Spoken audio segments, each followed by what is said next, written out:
So if we need to find out if this function in red is even, odd, or neither of the two, let's start off with the idea of cosine of x. Let's forget about this for a second, but cosine of x itself is even.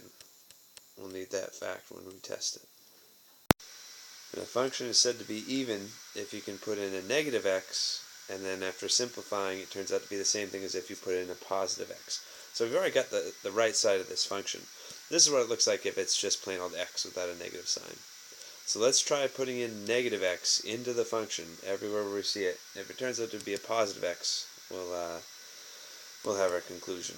So plugging in negative x is going to give us negative x cosine of negative x. Okay, and so all I did was I took the original function, and instead of an x, I wrote negative x. Instead of an x, I wrote negative x. So they're definitely not the same. Doesn't look like we're going to be able to say they're even. Let's at least make this piece look the same, the cosine of x. Cosine of x is an even function. So that means if you put in a negative number into the function, it's the same thing as if you put in a positive number into the function. Since cosine is even, that's why I'm able to get to this step. And that's where we can stop and say, no, this function is not even, because if you put in a negative x, you don't get out positive x cosine of x, you get out negative x cosine of x. So it's not even. A function is said to be odd if you plug in negative x into the function, and you get out what would happen if you plugged in a positive x into the function just with a negative sign stuck on the outside. So if we take this function up here, to test whether it's odd, we're going to put negative x in every place of where x is into the function. Let's see what that looks like. So if I'm plugging in a negative x into the function, that's a negative x cosine negative x. Okay, so far it doesn't look like just having the opposite sign. We just got to keep simplifying a little bit. First, we can do something with this piece right here.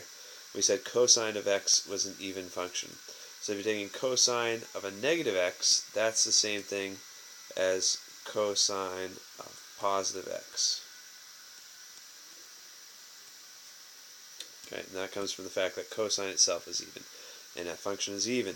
If you plug in a negative number into the function, it's the same thing as if you plug in the positive. So it's like I made a substitution there.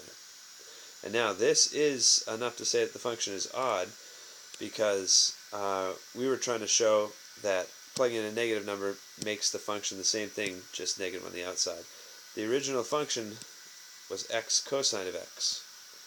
If you add a negative to the outside, which is what this piece is doing, you do get the same functions. These two sides match, in other words. If you plug in a negative x, you get this. This is f of negative x.